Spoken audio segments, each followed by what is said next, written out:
നമസ്കാരം. K S ആറിൻ്റെ 11ാമത്തെ എപ്പിസോഡിലേക്ക് എല്ലാവർക്കും സ്വാഗതം. ഇന്ന് നമ്മൾ പറയുന്നത് വിവിധ തരം ലീവുകളെ കുറിച്ചാണ്. ലീവുകളുടെ ക്ലാസ്സുകൾ ഇതിനു മുമ്പ് രണ്ട് ക്ലാസ്സോളം ലീവിനെ സംബന്ധിക്കുന്ന ക്ലാസ്സുകൾ കഴിഞ്ഞിട്ടുണ്ട്. ഇവിടെ ലീവ് നോട്ട് ഡ്യൂവും റൂൾ 88 പ്രകാരമുള്ള ലീവുകളും അപ്പൻഡിക്സ് 12A, B, C എന്നിങ്ങനെയുള്ള ലീവുകളെ പറ്റിയുമാണ് പറയുന്നത്. അപ്പോൾ ഇതിൽ നമ്മൾ മനസ്സിലാക്കാൻ ഞാൻ വളരെ പ്രധാനപ്പെട്ട പോയിന്റുകൾ മാത്രം എക്സാമിനേഷൻ പോയിന്റ് ഓഫ് വ്യൂവിൽ പറയുകയാണ്. നമ്മളെ ഒരുപാട് കാര്യങ്ങൾ ഇങ്ങനെ ചർച്ച ചെയ്ത് ചെറിയ മൈന്യൂട്ട് പോയിന്റ്സ് ഒന്നും എടുത്ത് പറയുമ്പോൾ എന്താ കുഴപ്പമെന്ന് വെച്ചാൽ കൂടുതൽ വിശദീകരണം ഇങ്ങനെ കൊടുത്ത് പോകുമ്പോൾ നമ്മൾ ഈ വളരെ പ്രധാനപ്പെട്ടത് വിട്ടുപോകും. അപ്പോൾ പ്രധാനപ്പെട്ടത് മാത്രം പറയുക, പിന്നെ ചെറിയ ചെറിയ പോയിന്റ്സുകൾ നമ്മൾ പറയാതെ വിടുകയാണ് തൽക്കാലം. അത് കൂടുതൽ ഒരു കണ്ടന്റ് കൂടുതൽ പഠിക്കേണ്ട ഒരു സന്ദർഭം വരുമ്പോൾ മാത്രം നമുക്കത് നോക്കിയാൽ മതി. പിന്നെ നമ്മൾ ലീവ് നോട്ട് ഡ്യൂവിനെ കുറിച്ച് പറയാം. എൽ എൻ ഡി എന്നാണ് സാധാരണ നമ്മൾ പറയുക. അത് സ്ഥിരം ജീവനക്കാർക്കുള്ളത്. ആദ്യം മനസ്സിലാക്കേണ്ടത് അതാണ്, സ്ഥിരം ജീവനക്കാർക്കുള്ളതാണ്. അക്കൗണ്ടിൽ മറ്റൊരു ലീവും ഇല്ലെങ്കിൽ മാത്രമാണ് സാധാരണഗതിയിൽ ലീവ് നോട്ട് ഡ്യൂ അനുവദിക്കുന്നത്. അതാദ്യം പറയാം. ലീവ് നോട്ട് ഡ്യൂ എന്ന് പറയുന്നത് ഇപ്പൊ നിലവില് അക്കൗണ്ടിൽ ഒരു ജീവനക്കാരന്റെ അക്കൗണ്ടിൽ യാതൊരുവിധ ലീവും ഇല്ല എങ്കിൽ ഭാവിയിൽ വരുന്ന ലീവിൽ നിന്നും തട്ടിക്കിഴിക്കാം എന്ന ഉദ്ദേശത്തോടെ ലീവ് സാങ്ഷനിങ് അതോറിറ്റി കൊടുക്കുകയാണ്. അതുകൊണ്ട് തിരിച്ചു വരുമെന്ന് ഉറപ്പുള്ളവർക്കേ ഇത് കൊടുക്കാൻ പറ്റുള്ളൂ. കാരണം ലീവ് ഓൾറെഡി ഇല്ല. നിലവിൽ അടുത്ത കൊല്ലം HPL 20 ഉണ്ടാവും, അതിൻ്റെ അടുത്ത കൊല്ലം HPL വീണ്ടും 20 ഉണ്ടാവും, പിന്നെ ഒരു 3 വർഷം കഴിഞ്ഞാൽ HPL 60 ആകും. ഇങ്ങനെ കണക്ക് കൂട്ടിയിട്ട് ഭാവിയിൽ ലീവ് വരുമ്പോൾ ആ ലീവ് ഇപ്പോൾ അനുവദിക്കുന്ന ലീവിൽ തട്ടിക്കഴിക്കാം എന്ന ഒരു കണ്ടീഷനിലാണ് ഇത് കൊടുക്കുന്നത്. അതിനാണ് ലീവ് നോട്ട് ഡ്യൂ എന്ന് പറയുന്നത്.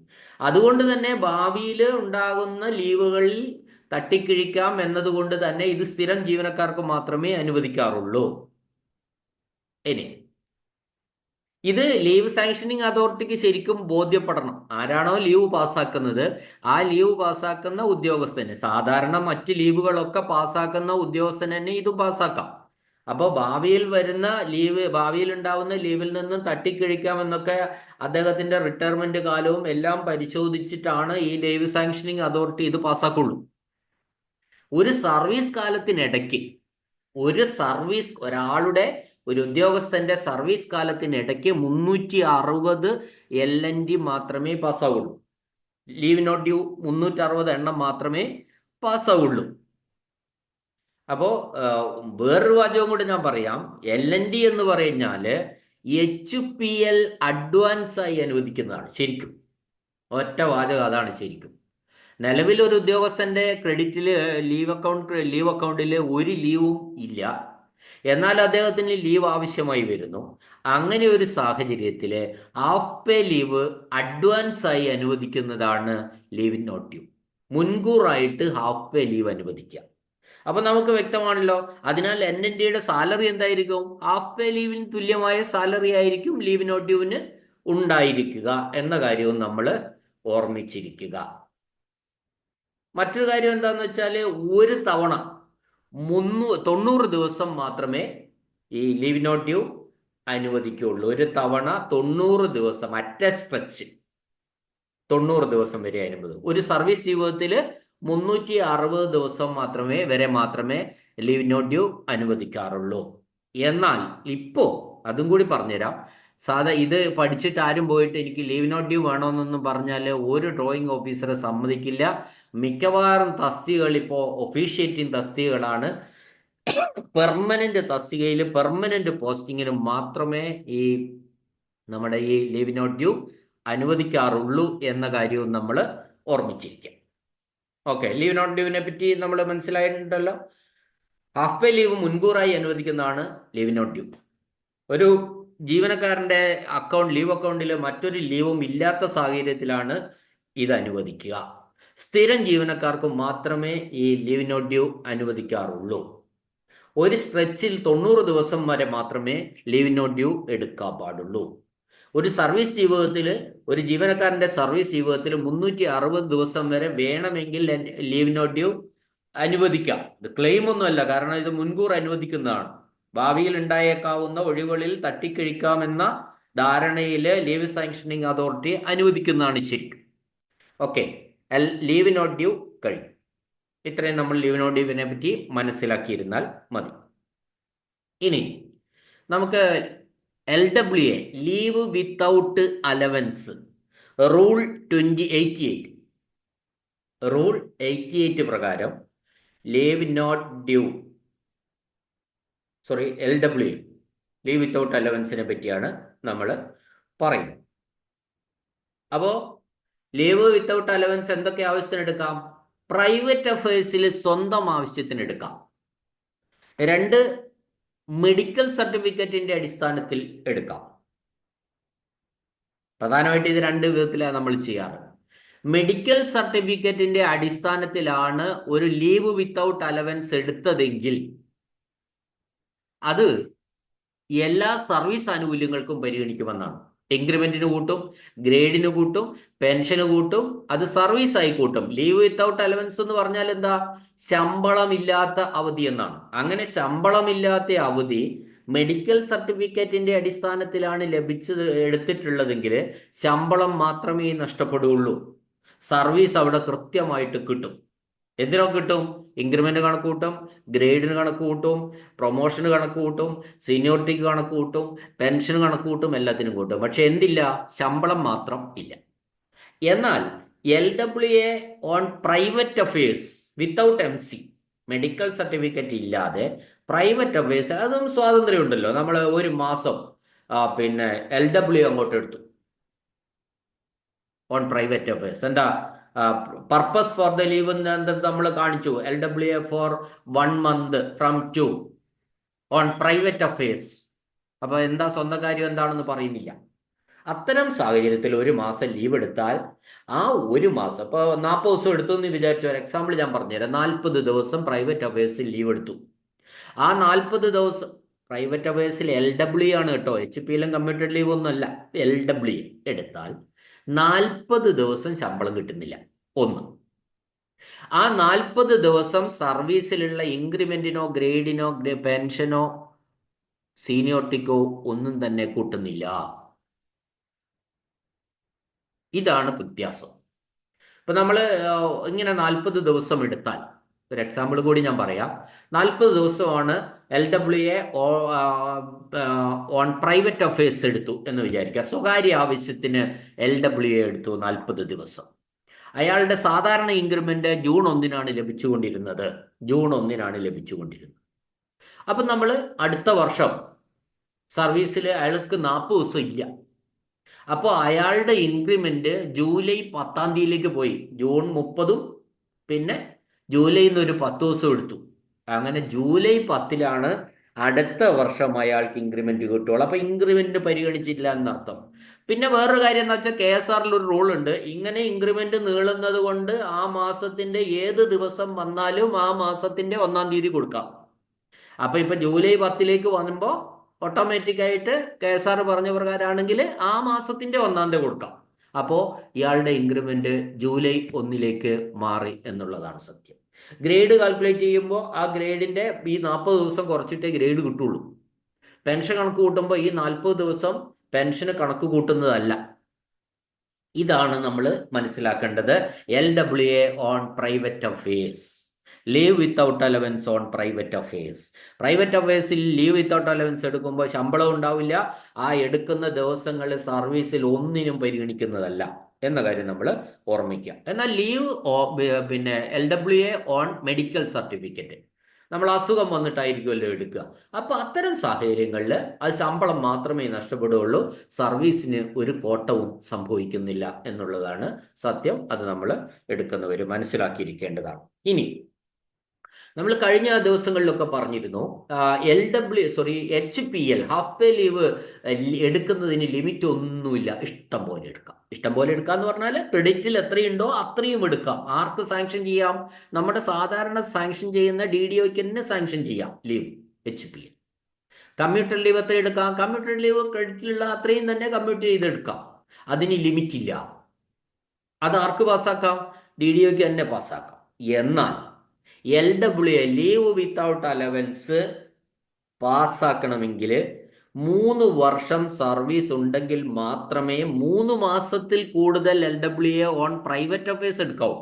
മെഡിക്കൽ സർട്ടിഫിക്കറ്റിൽ എടുക്കാം. കാരണം എന്താ, നമുക്ക് അറിയില്ല എന്താ മെഡിക്കൽ സർട്ടിഫിക്കറ്റിൽ എടുക്കുമ്പോൾ അത് അസുഖം വന്നതുകൊണ്ടാണ്. മിനിമം 3 വർഷം ഉണ്ടെങ്കിൽ മാത്രമേ LWA ഓൺ പ്രൈവറ്റ് അഫയേഴ്സ് 3 മാസത്തിൽ കൂടുതൽ എടുക്കാൻ പറ്റൂ. അല്ലാത്തവരൊക്കെ 3 മാസത്തിൽ താഴെ മാത്രമേ LWA ഓൺ പ്രൈവറ്റ് അഫയേഴ്സ് എടുക്കാൻ നിർവാഹമുള്ളൂ. അത് KSR റൂളാണ്. അപ്പോൾ അത്തരം ഒരു സാഹചര്യത്തിൽ 3 വർഷത്തെ സർവീസിൽ കൂടുതൽ ഉള്ളവർക്കാണ് ഏത് ലീവ്, അതൊന്നും നമ്മൾ പെട്ടെന്ന് നമ്മൾ ചിന്തിക്കുന്ന 3 വർഷത്തിൽ കൂടുതൽ സർവീസ് ഉള്ളവർക്ക് എല്ലാ ലീവ്, അങ്ങനെയല്ല. LWA ഓൺ പ്രൈവറ്റ് അഫയേഴ്സ്, സ്വകാര്യ ആവശ്യത്തിന് ലീവ് വിത്തൗട്ട് അലവൻസ് എടുക്കണമെങ്കിൽ, 3 മാസത്തിൽ കൂടുതൽ എടുക്കണമെങ്കിൽ 3 വർഷത്തെ സർവീസ് ഉണ്ടായിരിക്കണം. അല്ലാത്ത 3 വർഷത്തിൽ താഴെയാണ് ആകെ സർവീസ് എങ്കിൽ അവർക്കൊക്കെ 3 മാസത്തിൽ താഴെ മാത്രമേ LWA ഓൺ പ്രൈവറ്റ് അഫയേഴ്സ് എടുക്കാൻ പറ്റൂ. ക്ലിയർ ആണല്ലോ? ഇനി ഇതിലുള്ള ഒരു കാര്യം കൂടി ഞാൻ പറഞ്ഞു തരാം. ഈ LWA എടുക്കുന്ന, നമ്മളുടെ ലീവ് പാസ്സാക്കുന്ന നമ്മളുടെ മേലുദ്യോഗസ്ഥൻ അല്ലെങ്കിൽ ഓഫീസ് മേധാവി അല്ലെങ്കിൽ നമ്മളുടെ DDO, അദ്ദേഹത്തിന് 120 ഡേയ്സ് വരെ മാത്രമേ ലീവ് പാസ്സാക്കാനുള്ള അധികാരമുള്ളൂ. ഏത് leave? LWA leave without allowance പാസ്സാക്കുക. അതൊരു ഡെലിഗേഷൻ ഓഫ് പവറാണ്. ലീവ് വിത്തൗട്ട് അലവൻസ് 120 ഡേയ്സ് വരെ മാത്രമേ ഇപ്പോഴത്തെ ഒരു സാഹചര്യത്തിലാണ് കേട്ടോ നമ്മുടെ DDOയ്ക്ക് അല്ലെങ്കിൽ നമ്മുടെ ലീവ് സാങ്ഷനിങ് അതോറിറ്റിക്ക് പാസ്സാക്കാനുള്ള അധികാരമുള്ളൂ. എന്നാൽ 180 ഡേയ്സ് വരെ LWA 180 ഡേയ്സ് വരെ പാസ്സാക്കാനുള്ള അധികാരം ഡിപ്പാർട്ട്മെന്റ് ഹെഡിനാണ്. നമ്മുടെ സംസ്ഥാനത്തെ ഡിപ്പാർട്ട്മെന്റിന്റെ ഒരു ഹെഡ് ഉണ്ടാവും, ഏത് ഡിപ്പാർട്ട്മെന്റ് ആയാലും. ആ ഹെഡിന് 180 ഡേയ്സ് വരെ പാസ്സാക്കാനുള്ള അധികാരമുണ്ട്. 180ക്ക് മേലെ LWA, ഇത് റൂൾ 88 പ്രകാരമുള്ള LWA ആണ് കേട്ടോ. ആ LWA പാസ്സാക്കാനുള്ള അധികാരം 180 ഡേയ്സിന് മേലെയാണെങ്കിൽ അത് ഗവൺമെന്റിനാണ് എന്ന കാര്യവും നമ്മൾ ഓർമ്മിച്ചു. ഇതൊക്കെ പ്രാക്ടിക്കലാണ്, പ്രായോഗികമായിട്ടുള്ള കാര്യങ്ങളാണ് നമ്മൾ പറയുന്നത്. ഒരു സ്ഥാപനത്തിൽ ഒരാൾ എത്ര അപ്പോൾ അതൊക്കെ നമ്മൾ അറിഞ്ഞിരിക്കണം. ഒരു ജീവനക്കാർ, നമ്മളൊരു ഹെഡ് ഓഫ് ദി സ്ഥാപന മേധാവിയായിട്ട് പോവാണ്, ഹെഡ് ഓഫ് ദി ഇൻസ്റ്റിറ്റ്യൂഷനായിട്ട് പോവാണ്. അപ്പോൾ ഹെഡ് ഓഫ് ദി ഇൻസ്റ്റിറ്റ്യൂഷനായിട്ട് പോകുമ്പോൾ ഇത്തരം കാര്യങ്ങളൊക്കെ നമ്മൾ അറിഞ്ഞിരിക്കും. അല്ല നമ്മൾ അപ്പോൾ വിളിച്ചിട്ട് ആരെങ്കിലും വിളിച്ചിട്ട് ചോദിക്കല്ല, അല്ല ഈ പിന്നെ അദ്ദേഹത്തിന് 130 ലീവാണ്, അത് പാസ്സാക്കേണ്ടത് ആരാ, നമ്മളാണോ അല്ല വേറെ ആളാണോ? ഇത്തരം കാര്യങ്ങളൊന്നും ചോദിക്കരുത്.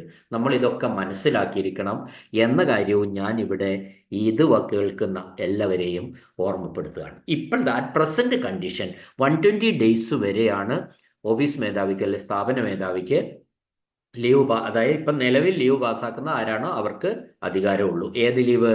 LWA 180 ഡേയ്സ് വരെ ഡിപ്പാർട്ട്മെന്റ് മേധാവിക്ക്, 180ക്ക് മേലെ പിന്നെ ഗവൺമെന്റ്. ഓക്കെ, ഞാൻ റൂൾ 88 പ്രകാരമുള്ള പ്രധാനപ്പെട്ട 2 കണ്ടന്റുകളാണ് എടുത്തിട്ടുള്ളത്. LWA ഓൺ MCയും LWA ഓൺ പ്രൈവറ്റ് അഫയേഴ്സും. ക്ലിയർ ആണെന്ന് വിചാരിക്കുന്നു.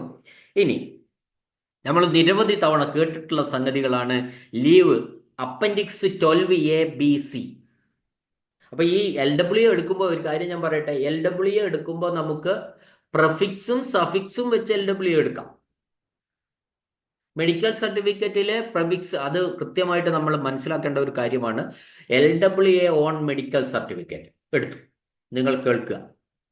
നമ്മൾ ഒരു ടീച്ചർ ആയിക്കോട്ടെ, ടീച്ചറാണ് എപ്പോഴും ഈ എക്സാം ലീവ് ദിവസങ്ങളൊക്കെ കണക്ക് കൂട്ടാൻ എളുപ്പത്തിൽ നമുക്ക് പറയാവുന്നു. മിനിസ്ട്രി സ്റ്റാഫിനായാലും ഒക്കെ കണക്ക് തന്നെയാണ് എല്ലാവർക്കും.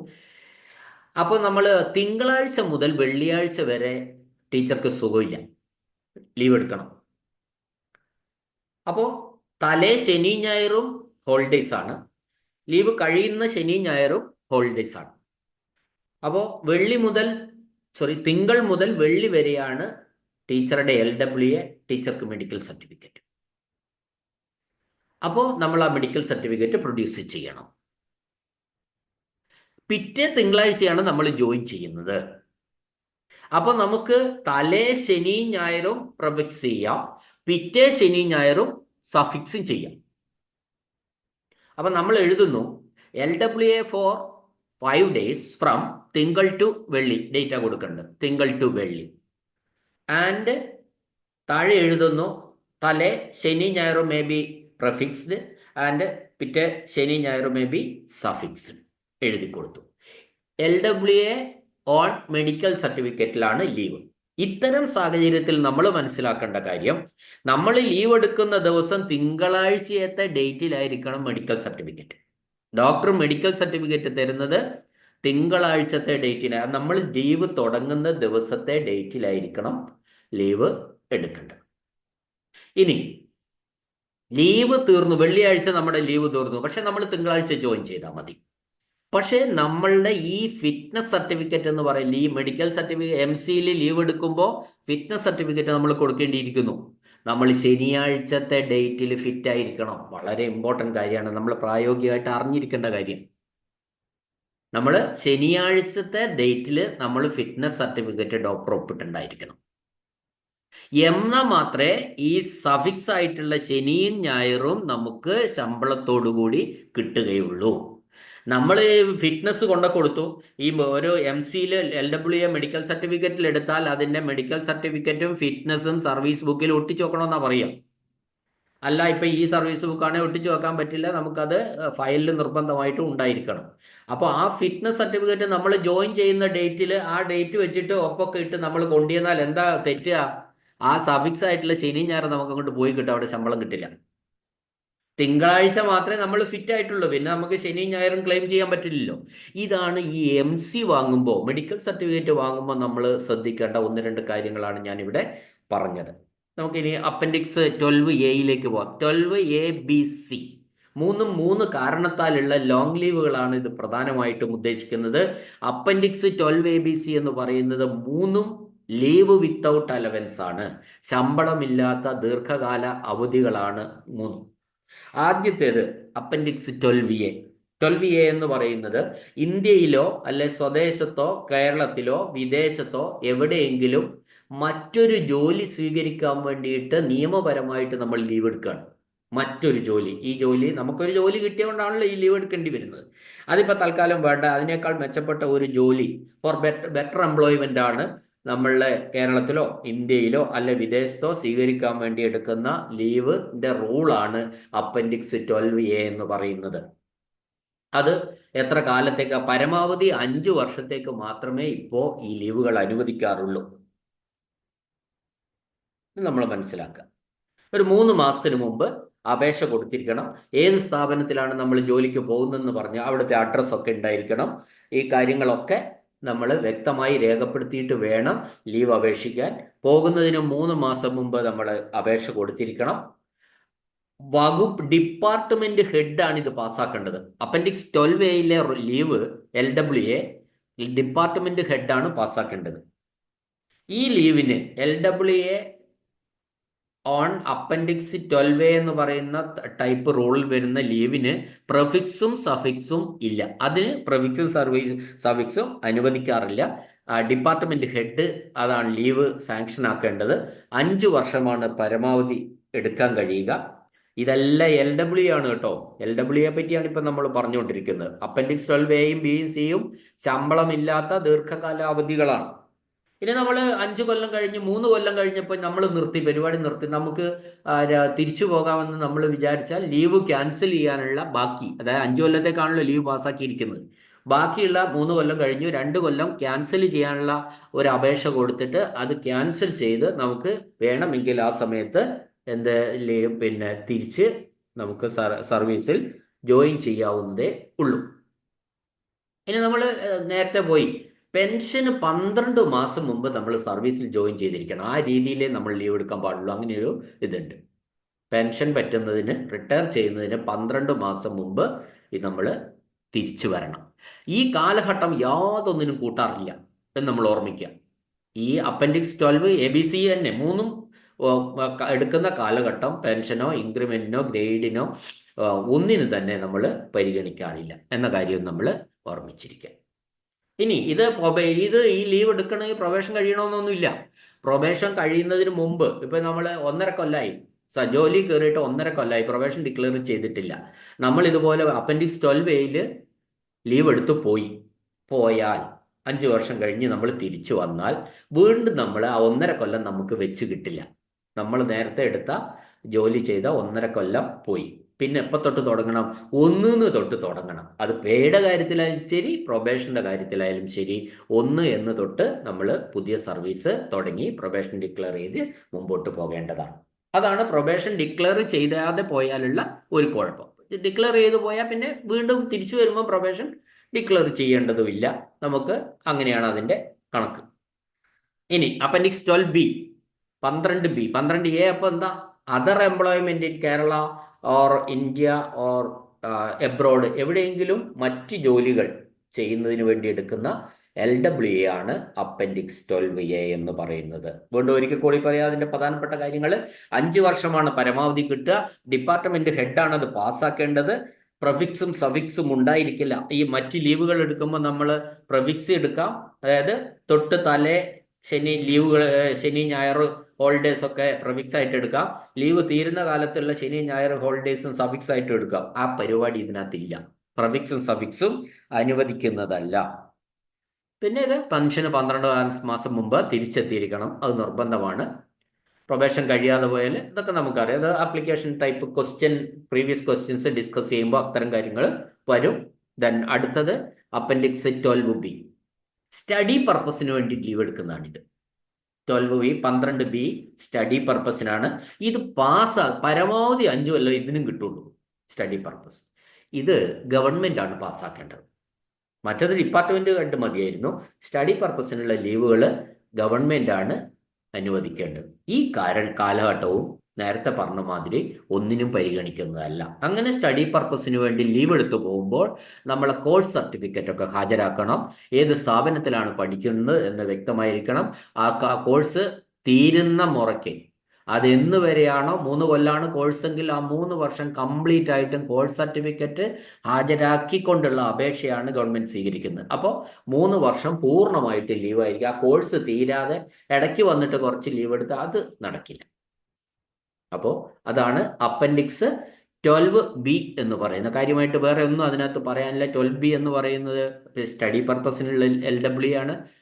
ഇതുമെല്ലാം LWA ആണ് കേട്ടോ. ലീവ് വിത്തൗട്ട് അലവൻസ് ആണ്, ശമ്പളമില്ലാത്ത അവധിയാണ്. അനുവദിക്കുന്നത് സർക്കാരാണ്. അത് നമ്മൾ വളരെ പ്രധാനമായിട്ട് ഓർമ്മിച്ചിരിക്കേണ്ടതാണ്. Then appendix 12C. 12C എന്ന് പറയുന്നത് ഭാര്യയോടോ ഭർത്താവിനോടോ ഒപ്പം വിദേശത്തോ സ്വദേശത്തോ, വിദേശം തന്നെ വേണമെന്നൊന്നുമില്ല, എവിടെയെങ്കിലും ജോയിൻ ചെയ്ത് താമസിക്കാൻ വേണ്ടി എടുക്കുന്ന ലോങ് ലീവാണ്.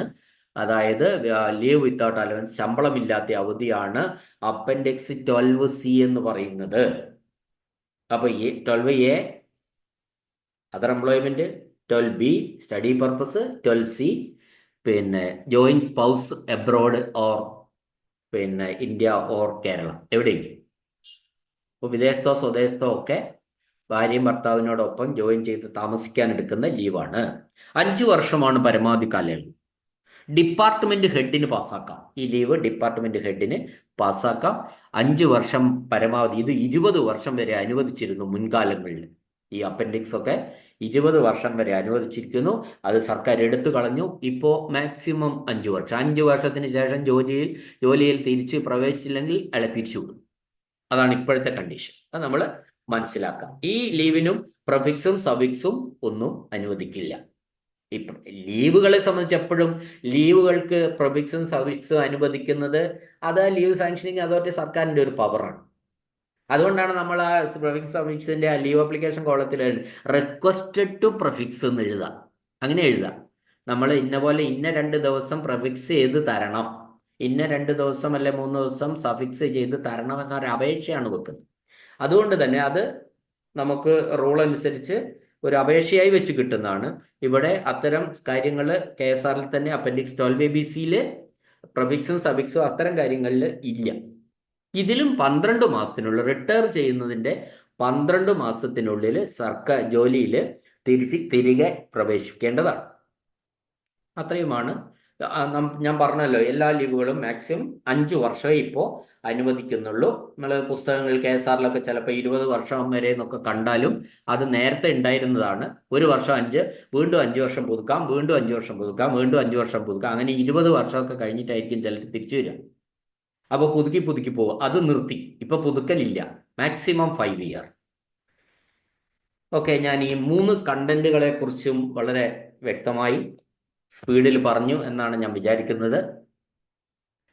അപ്പോൾ ലീവുകളെ കുറിച്ച് ഞാൻ ഒരിക്കൽ ഒന്നുകൂടി പറഞ്ഞോട്ടെ. ഏൺ ലീവിൽ നമ്മൾ നേരത്തെ ക്ലാസ് വ്യക്തമായിട്ട് ഏൺ ലീവിനെ കുറിച്ച് ഞാൻ എടുത്തു.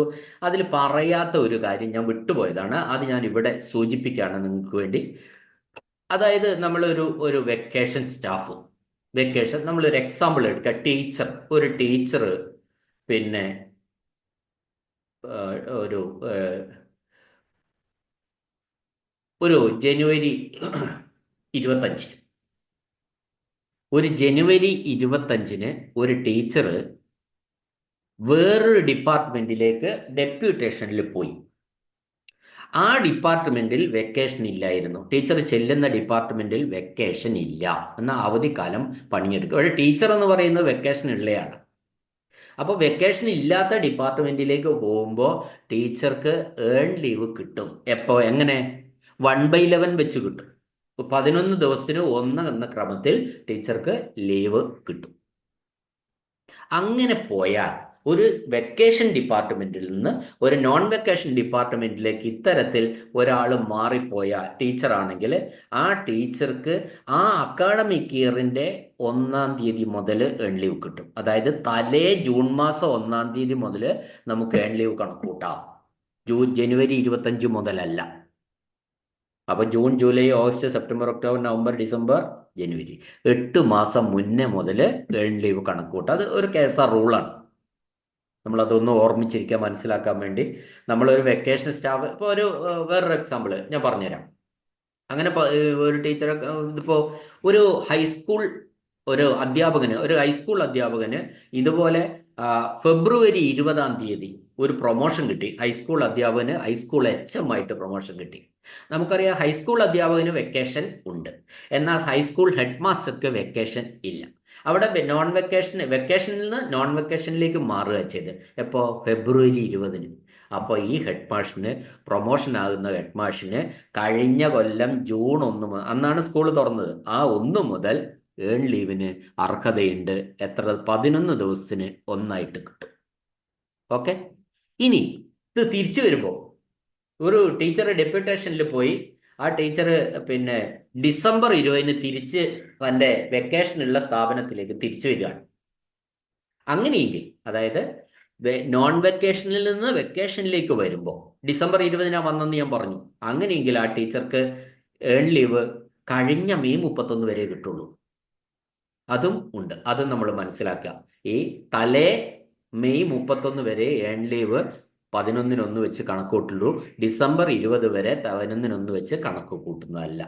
ക്ലിയർ ആയിട്ടുണ്ടാവും എന്ന് വിചാരിക്കുന്നു. ഇത് പിന്നെ ഏൺ ലീവ് കണക്ക് കൂട്ടുമ്പോൾ നോൺ വെക്കേഷൻ സ്റ്റാഫിനെ കുറിച്ചുള്ള 1-2 പോയിന്റാണ്. ഇതിനപ്പുറത്തേക്ക് പോയിന്റ് വെക്കേഷനിൽ പോയാൽ എന്ത് സംഭവിക്കും, ഇങ്ങനെയൊക്കെയുള്ള പോയിന്റുകളുണ്ട്. അതും കൂടി പറയാൻ വേണമെങ്കിൽ, വെക്കേഷനിലാണ് ഒരാൾ ഇത്തരത്തിൽ പ്രൊമോഷൻ ആകുന്നത് വെച്ചോ. ഏപ്രിൽ 20-ന് ടീച്ചർ, ഒരു ഹൈസ്കൂൾ അധ്യാപകൻ ഹെഡ് മാഷായി.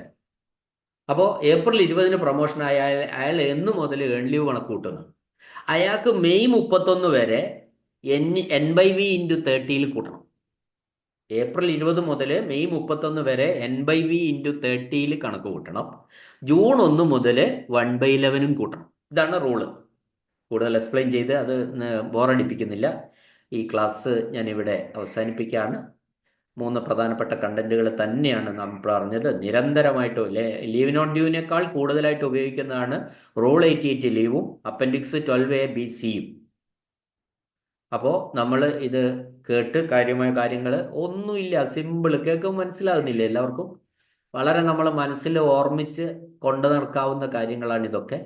അതുകൊണ്ട് നിങ്ങൾ ക്ലാസ് കേട്ട് കാര്യങ്ങൾ മനസ്സിലാക്കുക എന്നുള്ളതാണ്. പിന്നെ ക്ലാസ്സിൽ എന്തെങ്കിലും സംശയങ്ങൾ ഉണ്ടെങ്കിൽ നിങ്ങൾക്ക് പറയാം. ഈ ക്ലാസ് സ്പീഡാകുന്നുണ്ടെങ്കിൽ പറയണം. മെച്ചപ്പെടുത്താൻ ഇത് ഞാൻ മാക്സിമം നന്നായിട്ട് തന്നെയാണ് ചെയ്യുന്നത്. അപ്പോൾ തീർച്ചയായിട്ടും നിങ്ങൾ ചാനൽ ആരെങ്കിലും സബ്സ്ക്രൈബ് ചെയ്തിട്ടുണ്ടെങ്കിൽ ചെയ്യണം. സുഹൃത്തുക്കൾക്ക് എൻ്റെ ക്ലാസ് ഒന്ന് അയച്ചു കൊടുത്തിട്ട് ഇങ്ങനെ ഒരു സാറിൻ്റെ ക്ലാസ് ഉണ്ട്, ഒന്ന് കേട്ടു നോക്ക് എന്ന് പറയാൻ ഒരു മനസ്സ് കാണിക്കണം എന്ന ഒരു അഭ്യർത്ഥനയോടെ ക്ലാസ് ശ്രദ്ധിച്ച എല്ലാവർക്കും നന്ദി, നമസ്കാരം.